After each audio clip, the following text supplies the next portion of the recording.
వాగర్ధావివ సంపృక్తో వాగర్ధ ప్రతిపత్తయే జగతః పితరౌ వందే పార్వతీ పరమేశ్వరౌ. ప్రేక్షక మహాశయులకు నమస్కారం. వృశ్చిక రాశి వారికి గురు ప్రభావం ఏ విధంగా ఉండబోతోంది, ఈ సంవత్సరం గురుబలం ఉందా లేదా, మే 1వ తారీఖు నుంచి మేషరాశి నుంచి వృషభ రాశిలోకి మారబోతూ ఉన్నటువంటి గురుడు వల్ల కలిగేటువంటి లాభ నష్టాలు ఏంటి అనేటువంటి ఒకసారి పరిశీలిస్తే, ఈ సంవత్సరం గురుబలం ప్రముఖంగా ఉండబోతోంది, ప్రధాన పాత్ర పోషించబోతోంది వృశ్చిక రాశి వాళ్ళకి. వృశ్చిక రాశి వాళ్ళకి కిందటి సంవత్సరం నుంచి కొంత మేలు జరగబోతుంది. 6వ స్థానంలో ఉన్నటువంటి గురుడు 7వ స్థానంలోకి రాబోతూ ఉన్నాడు. దీనివల్ల వివాహాది శుభకార్యాలు త్వరగా అవ్వబోతూ ఉన్నాయి. గురు శుభ దృష్టి వీక్షణ వల్ల అర్ధాష్టమ శని నుంచి కూడా తప్పించుకునేటువంటి అవకాశాలు ఉన్నాయి. వీటన్నిటితో పాటు మీరు గృహ ప్రవేశాది యోగాలు కలగబోతూ ఉన్నాయి. నూతన ఉద్యోగాలు రాబోతూ ఉన్నాయి. ఆందోళనకరమైనటువంటి పరిస్థితుల నుంచి బయటపడేటువంటి అవకాశాలు ఉన్నాయి. ఆర్థిక పరిస్థితులు మీకు అనుకూలంగా కాబోతూ ఉన్నాయి. అనాలోచితమైనటువంటి పనులన్నిటికీ కూడా చెక్ పెట్టబోతూ ఉన్నారు. మీరు చేసేటువంటి ఆలోచనని ఇంప్లిమెంట్ చేయబోతూ ఉన్నారు. ఆర్థిక పరమైనటువంటి సమస్యలే కాదు, ఎటువంటి గడ్డు సమస్య వచ్చినా సరే వాటికి పరిష్కార మార్గం చెప్పబోతూ ఉన్నారు. మిత్రుడు శత్రువులు మిత్రులుగా మారేటువంటి అవకాశం కాబోతూ ఉన్నది. అయితే మిత్రుడు శత్రువులుగా మారినా మీకు దూరంగా ఉంటారు. దానివల్ల మీకు నష్టం జరగకుండా ఉంటుంది. మోసకారి జీవితంలో బ్రతకడం కన్నా మిత్రులైనప్పటికీ కూడా దూరంగా ఉండటం కొంత మేలు చేస్తుంది. వీటన్నిటితో పాటు గురు బలం మీకు పుష్కలంగా ఉండడం చేత, గురుడు యొక్క అనుగ్రహం చేత మీకు పట్టిందల్లా బంగారం కాబోతుంది. ఏ విషయంలో చూసుకున్నా కానీ మీరు హైలైట్ అయ్యేటువంటి అవకాశాలు ఉన్నాయి. మీకు మంచి మెరుగైనటువంటి యోగదాయకమైనటువంటి మార్గం కనబడబోతుంది. కన్ఫ్యూజ్ అవ్వకండి. అంటే ఇప్పటిదాకా చేసేటువంటి ఉద్యోగం పోయింది, ఈ ఉద్యోగం రాదేమో అని అనుకోకండి. ఆ ఉద్యోగంలోనే ఉండడం వల్ల ఏదైనా నష్టం జరగబోతుందేమో, మంచి ఉద్యోగం రాబోతుందేమో, మీకు వచ్చినటువంటి అవకాశాలు ఇంకొంచెం మెరుగ్గా కాబోతూ ఉన్నాయేమో, అది ఒకటి ఆలోచన చేయండి. రెండోది, ఇక మీరు యాక్సెప్ట్ చెయ్యాల్సినటువంటి కొన్ని పనులు ఉంటాయి.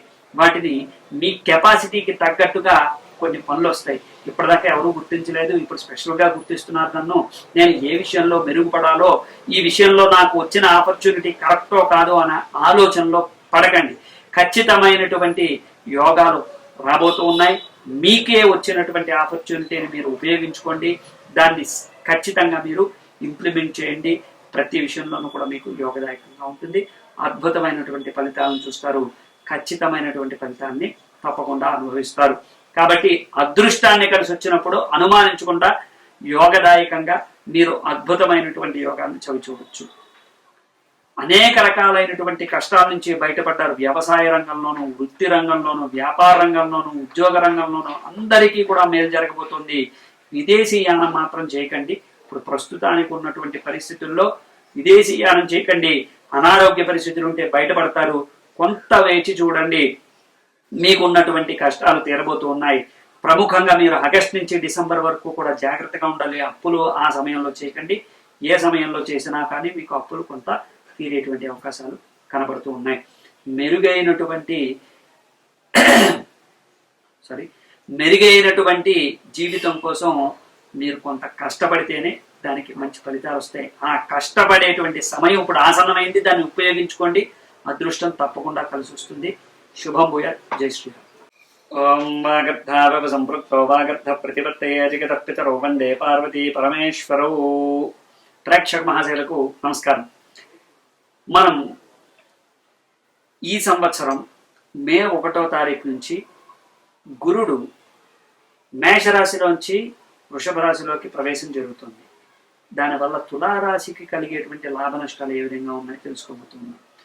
తులారాశికి సాధారణంగా చాలా బలం ఎక్కువ, అంటే సంకల్ప బలం ఎక్కువ. మానసికమైనటువంటి సంఘర్షణ నుంచి వాళ్ళు చేతల్లో ఆ సంకల్పాన్ని ప్రదర్శించి ఎక్కడా కూడా అరమరికలు లేకుండా తమ యొక్క బలహీనతల నుంచి బయటపడి వాళ్ళు ఒక అందమైన అద్భుతమైనటువంటి లైఫ్ని లీడ్ చేస్తూ ఉంటారు. మరి అలాంటి సందర్భంలో గురుడు యొక్క బలం, అంటే గురుడు శుభాల్ని కలగజేస్తాడు. గురుడు మంచి యోగాల్ని కలగజేస్తాడు. అది శుభగ్రహం.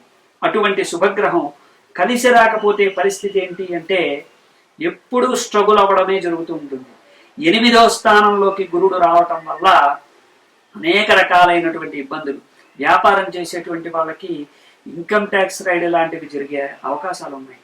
ఉద్యోగం చేసేటువంటి వాళ్ళకి మెమోలు ఇచ్చి సస్పెండ్ చేసేటువంటి అవకాశాలతో పాటుగా ట్రాన్స్ఫర్లు అనవసరంగా అయ్యేటువంటి అవకాశాలు ఉన్నాయి. వీటన్నిటితో పాటు వయసు మీద పడినటువంటి వాళ్ళకి అనారోగ్య సమస్యలతో పాటు వెనక నుంచి, అంటే ముందు నుంచి జరిగితే అది వేరే సంగతి, వెనక నుంచి చిన్న చిన్న యాక్సిడెంట్స్ కూడా జరిగేటువంటి అవకాశాలు ఉన్నాయి. వీటన్నిటితో పాటు వెన్నుకి సంబంధించినటువంటి, పొట్టకి సంబంధించినటువంటి అనారోగ్య సమస్యలు స్త్రీలకు ఎక్కువగా కలగబోతూ ఉన్నాయి. ప్రేమ వివాహాలు ఈ సంవత్సరమే విడిపోయేటువంటి అవకాశాలు ఉన్నాయి. మాట పట్టింపులతో అన్నదమ్ముల మధ్యలో వైరం వచ్చేటువంటి అవకాశాలు ఉన్నాయి. వీటన్నిటికీ తోడుగా మీరు ఏ పని చేసినా ఆలస్యంగా చేయటం, దాంతోపాటు బద్ధకం, దాంతోపాటు అసహనం, కోపం, వీటన్నిటినీ కూడా చూడటం ఎక్కువగా జరుగుతూ ఉంటాయి. ఎన్ని శుభకార్యాల కోసం మీరు ఎంత తాపత్రయపడినా కానీ సంవత్సరం అయ్యేటువంటి అవకాశాలు 10 నుంచి 20% మాత్రమే ఉన్నాయి. ఆ 10-20%లో కొంతమందికి అవుతాయి, కొంతమందికి అవ్వవు. అంటే శుభకార్యాల విషయంలో ఆల్రెడీ ఫిక్స్ అయిపోయినటువంటి సందర్భాలు కాకుండా ఈ సంవత్సరమే మీరు అనుకుని ఈ సంవత్సరమే చేయటం అనేటువంటిది అసంభవం. కాబట్టి కొద్దిగా మానసికమైనటువంటి సంఘర్షణ పడుతూనే, శారీరక శ్రమ పడుతూనే ఈ సంవత్సరం లీడ్ చేయాల్సినటువంటి భారమైనటువంటి ఒక పరిస్థితులు ఏర్పడబోతూ ఉన్నాయి. చాలా జాగ్రత్తగా ఉండాలి. 6వ స్థానంలో రాహువు, 8వ స్థానంలో గురుడు, అలాగే మీకు 5వ స్థానంలో కుజశనులు కూడా కలవబోతున్నారు. తులారాశికి ప్రధానంగా అన్ని గజిబిజిగా ఉండేటువంటి ఇబ్బందులు కలగబోతూ ఉన్నాయి. ఆగస్టు నుంచి డిసెంబర్ దాకా చాలా జాగ్రత్తగా ఉండాల్సినటువంటి సమయం. కాబట్టి ప్రధానంగా నవగ్రహ పాశుపత రుద్రాభిషేకం చేయించుకున్నట్లయితే మీకు అద్భుతమైనటువంటి యోగాలు కలుగుతాయి. రాజకీయ నాయకులకే అస్సలు విలువ లేకుండా పోతుంది. వీటన్నిటితో పాటు క్రీడారంగంలోనూ కళారంగంలోనూ ఉన్నటువంటి వాళ్ళకి యోగదాయకంగా ఉన్నప్పటికీ మధ్యస్థమైనటువంటి ఫలితాలు కలిగేటువంటి అవకాశాలు ఉన్నాయి. విద్యార్థులకి మంచి యోగాలే ఉన్నప్పటికీ ఈ సంవత్సరం మళ్ళీ కొత్త సంవత్సరంలో ప్రారంభించేటువంటి విద్యా సంవత్సరం అంతా కూడా కాస్త దృష్టి పెట్టి 100కి 200% దానిపైన, అంటే 10th క్లాస్ రాసేటువంటి వాళ్ళు, లేకపోతే IIT రాసేటువంటి వాళ్ళు, లేకపోతే ఎంసెట్ రాసేటువంటి విద్యార్థులు, లేకపోతే ఏదైనా స్పెషల్ కోర్స్ చేసేటువంటి విద్యార్థులు, IAS లాంటి వాటికి ప్రిపేర్ అయ్యేటువంటి వాళ్ళు, తులారాశి వాళ్ళు చాలా జాగ్రత్తగా ఉండాలి. ప్రభుత్వ రంగంలో ఉద్యోగం కోసం ప్రయత్నించేటువంటి వాళ్ళకి పనులు అయితే అవుతాయి, కానీ ఎలాంటి ఇబ్బందులు లేకుండా అయితే సజావుగా సాగడం కష్టం. ఉద్యోగం అయితే వస్తుంది, కానీ వాటిలో మీరు పడినటువంటి కష్టము, స్ట్రగుల్స్కి సరైనటువంటి సమాధానం రావాలంటే కొంత టైం పడుతుంది. అప్పుల మీద అప్పులు చేయటం, మానసికమైనటువంటి ఆందోళనకి గురి కావటం, ఇలాంటివన్నీ కూడా ఎక్కువగా జరుగుతూ ఉంటాయి. కాబట్టి ప్రధానమైనటువంటి సమస్యలు ఏమన్నా ఉంటే వాటిని తీర్చుకుంటూ వాటిపైన మీ యొక్క సమస్యల్ని బ్రెయిన్కి కాకుండా, మనసుకి కాకుండా దాన్ని ఒక సమస్యాపూర్వకంగా పక్కన పెట్టి దానికి ఒక జవాబు వెతికేటువంటి ప్రయత్నం చేయండి. అంటే ప్రతిదానికి డిప్రెషన్లోకి వెళ్ళిపోయి ప్రతి విషయాన్ని ఎవరితోనో చర్చించేసి, ఎవరో చెప్పింది నమ్మేసి, మన అభిప్రాయాల్ని కిల్ చేసేసి, అంటే మన అభిప్రాయాల్ని అక్కడతో భూస్థాపితం చేసేసి వాటన్నిటినీ కూడా కలగాపులగం చేసి ఏదో చేసేద్దాం అనుకుంటే ఎవ్వరికీ కూడా కలిసి రాదు. స్వాతి నక్షత్రానికి, చిత్తా నక్షత్రానికి ప్రధానంగా చెప్పబోయేది ఏంటంటే, మీరు ఏ పని చేసినా స్పష్టంగా చేయండి, బద్దగించకండి. విశాఖ నక్షత్రం వాళ్ళకి ప్రముఖంగా చెప్పబోయేది ఏంటంటే, మీరు ఏ పని చేసినా అందరిలో చేయండి, కానీ మీ స్పెషాలిటీ అంటూ బయట పెట్టుకునే ప్రయత్నం చేయండి. భయము, ఆందోళన ఏది వద్దు. ఎదురు దెబ్బలు తగలకుండా చూసుకోండి. వెన్నుముకకి, పొట్టకి అనారోగ్య సమస్యలు రాకుండా చూసుకోండి. ఇన్ఫెక్షన్స్ అనేటువంటివి వస్తూ ఉంటాయి. ఫుడ్ పాయిజన్ అయ్యేటువంటి అవకాశాలు ఉంటాయి. స్త్రీలు ముఖ్యంగా మీకు అనారోగ్య సమస్యలు వచ్చేటువంటి అవకాశాలు మెండుగా కనబడుతూ ఉన్నాయి. కాబట్టి నవగ్రహ పాశుపత రుద్రాభిషేకం లేదంటే దత్తహోమం కూడా మీకు బాగా ఉపయోగపడుతుంది. దత్తహోమం చేసుకున్నట్లయితే మీకు సకల దృష్టి దోషాలు, సకల ఆర్థిక సమస్యలు, అనారోగ్య సమస్యలు తీరుతాయి. కాబట్టి ఈ విధంగా చేయండి. మీకు యోగదాయకంగా ఉంటుంది. ఈ సంవత్సరం దోషం కారణంగా చేయవలసినటువంటి ఈ పనులు దృష్టిలో పెట్టుకోండి. కంగారు పడకండి. ప్రతి విషయంలోనూ కూడా అయిపోవాలనే తాపత్రయం కన్నా మనం ఎక్కడా ఇరుక్కోకుండా ఉండడం మేలు అనేటువంటి విషయాన్ని గుర్తుపెట్టుకోండి. ముందడుగు వేయండి.